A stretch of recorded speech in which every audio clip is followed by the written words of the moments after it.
जरा सोचिए, शेयर बाजार की क्लोजिंग से ठीक पहले सिर्फ कुछ सेकंडों के लिए लगाए गए खरीद और बिक्री के ऑर्डर किसी बड़े संचालक की चाल बदल दें और उसी बदलाव से करोड़ों रुपए का फायदा कमाने की कोशिश हो। सेंसेक्स के नई क्लोजिंग ऑक्शन सेशन यानी कि सीएस में ऐसा ही एक मामला सामने आया है और इस मामले में जिस नाम की वजह से खबर और ज्यादा बड़ी हो गई है वो है जेपी मॉर्गन। नमस्कार, आप देख रहे हैं बिस्तक। शेयर बाजार और कारोबार की हर बड़ी खबर को आसान भाषा में समझने के लिए हमारे साथ बने रहिए। अब पूरी कहानी समझते हैं कि अगर जेपी मॉर्गन और सेंसेक्स का क्या खेल हो रहा है। दरअसल सेबी ने कॉप्थिल मॉरिशस इन्वेस्टमेंट और इसके अलावा Mansi share and stock broking को बाजार से बाहर कर दिया है। साथ ही दोनों कंपनियों में करीबन 3.68 करोड़ रुपए की कथित गलत कमाई जब्त करने का आदेश दिया है। ये पूरा मामला 13 का साल 2026 का है, जब सेंसेक्स से जुड़े साप्ताहिक डेरिवेटिव सौदे की अवधि खत्म हो रही थी। अब सवाल है कि इस मामले में जेपी मॉर्गन का नाम क्यों सामने आया है, उसका क्या रोल है। दरअसल सार्वजनिक रिकॉर्ड के मुताबिक बात की जाए तो कॉप्थिल मॉरिशस इन्वेस्टमेंट मॉरिशस में बनी एक कंपनी है जिसका मालिकाना जुड़ाव जेपी मॉर्गन चेस से बताया जा रहा है। इसी वजह से इस कार्रवाई के बाद जेपी मॉर्गन का नाम चर्चा में आया। लेकिन यहाँ एक बात बिल्कुल साफ समझना जरूरी है, सेबी ने जेपी मॉर्गन पर सीधे बाजार में हेरफेर का आरोप नहीं लगाया है। सेबी की कार्रवाई कॉप्थिल मॉरिशस इन्वेस्टमेंट और मानसी शेयर और स्टॉक ब्रोकिंग के खिलाफ है। वहीं जेपी मॉर्गन के प्रवक्ता ने इस मामले पर कुछ भी कहने से इनकार कर दिया है। अब समझते हैं कि 13 अगस्त को सेंसेक्स में आखिर हुआ क्या जो इतनी बड़ी चर्चा हो गई। भारत का शेयर बाजार में 3 अगस्त से नया क्लोजिंग ऑक्शन सेशन यानी कि सीएस शुरू किया गया।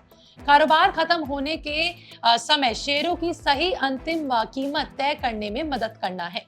ये सेशन नियमित कारोबार के बाद दोपहर 3:15 पे शुरू होता है और करीबन 20 मिनट तक चलता है। लेकिन 13 अगस्त को इसी सेशन के दौरान सेंसेक्स में कुछ सेकंड के अंदर तेज बदलाव देखने को मिले।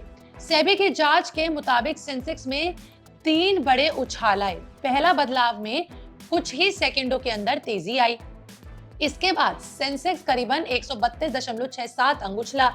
वहीं तीसरे बदलाव में करीबन 405 अंक की तेजी देखने को मिली। अब खास बात यह थी कि सेंसेक्स की कुल दिशा उस समय नीचे की तरफ थी, यानी बाजार कमजोर था, लेकिन कुछ सेकंड के लिए सेंसेक्स में अचानक तेज उछाल देखने को मिला। यहीं से सेबी की नजर इस कारोबार पर गई कि आखिर इसमें हुआ क्या कुछ सेकंड्स में।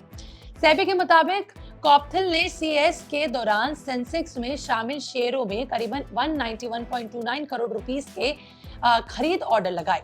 ये उस दौरान लगाए गए कुल खरीद ऑर्डर का करीबन 86.6% था। पहले उछाल के दौरान करीबन 66.64 करोड़ रुपीस के खरीद ऑर्डर लगाए गए थे। इसमें कॉप्थिल का जो हिस्सा था करीबन 99.91% था। सेबी के मुताबिक कॉप्थिल ने 32 ऐसे खरीद ऑर्डर लगाए जो तय संदर्भ कीमत से करीबन 3% ऊपर थे। ये ऑर्डर सेंसेक्स में शामिल कई शेयरों में लगाए गए थे। इन बड़े खरीद ऑर्डर का उस सेंसेक्स की उस समय की संभावित अंतिम कीमत पर पड़ा है असर। इसे आईईपी कहा जाता है। इससे सेंसेक्स की संभावित कीमत में तेज बदलाव आया। लेकिन कहानी सिर्फ खरीद ऑर्डर की बिल्कुल नहीं थी।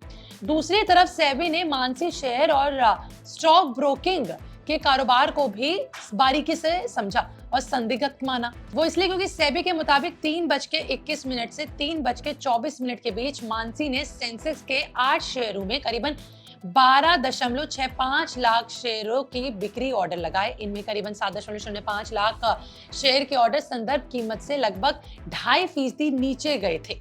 अब यानी एक तरफ कॉप्थिल के बड़े खरीद ऑर्डर सेंसेक्स की संभावित कीमत को ऊपर ले जाने का असर डाल रहे थे, वहीं दूसरी तरफ मानसी के बड़े बिक्री ऑर्डर कीमत पर नीचे का दबाव बना रहे थे। और फिर इस मामले में एक और अहम बात जो है सामने आई। इतना ही नहीं, सेबी के मुताबिक मानसी ने अपने बर्थ बिक्री ऑर्डर को 3:26 और 2 सेकंड से 3:26 और 5 सेकंड के बीच यानी सिर्फ कुछ सेकंड यानी 3 सेकंड में रद्द कर दिया। नियामक का कहना है कि इस कारोबार का संबंध उस दिन खत्म हो रहे थे डेरिवेटिव सौदों से दिखाई देता है।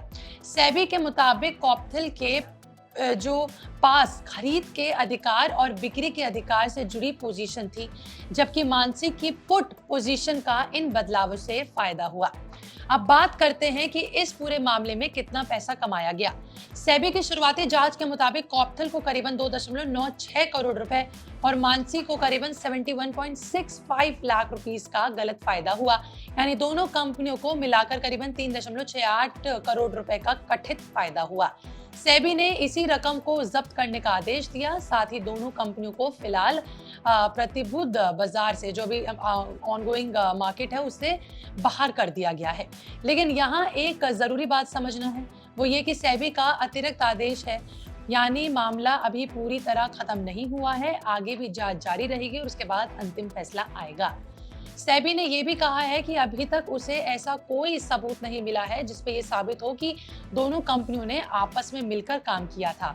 फिर भी सेबी की ये कार्रवाई काफी अहम मानी जा रही है, क्योंकि सीएस को लागू हुए अभी ज्यादा समय नहीं हुआ है। 3 अगस्त को शुरू किए गए इस नए सिस्टम को मकसद जो है इसका अंतिम कीमत को ज्यादा सही तरीके से तय करना और कीमत की सही खोज को बेहतर बनाना है। लेकिन शुरुआत के 2 हफ्तों में ही सेंसेक्स और निफ्टी में तेज बदलाव और उनसे जुड़े विकल्प सौदों में उतार चढ़ाव देखने को मिला।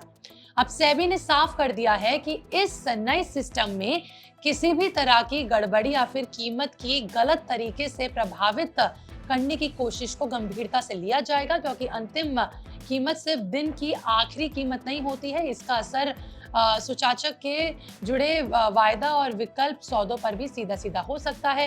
और यही वजह है कि कुछ सेकंड के कारोबार में करोड़ों रुपए की जो कारोबारी पोजीशन को प्रभावित हुआ है, ये इससे ज्यादा भी हो सकता था। तो इस पूरी खबर में 3 बात सबसे ज्यादा जरूरी है। पहली, सेबी ने 2 कंपनियों के खिलाफ बड़ा कदम उठाया है। दूसरी, 3.68 करोड़ रुपए के कथित गलत फायदे को जब्त करने का आदेश दिया गया है। तीसरी, कॉप्थल मॉरिशस इन्वेस्टमेंट और के मालिकाना जुड़ाव की वजह से जेपी मॉर्गन का नाम इस मामले में चर्चा में आया है। लेकिन फिलहाल सेबी की सीधी कार्रवाई जेपी मॉर्गन के खिलाफ नहीं है। अब आगे की जांच ये साफ करेगी कि 13 अगस्त को सीएस के दौरान हुए इन तेज बदलावों के पीछे पूरी रणनीति क्या थी और इस मामले में सेबी की तरफ से आगे कोई और कार्रवाई होती है या नहीं। किसी भी कीमत पर नजरअंदाज नहीं किया जाएगा। आपका इस पर क्या कहना, कमेंट सेक्शन में जरूर बताएगा। मिलता है अगली वीडियो में, बने रहिए।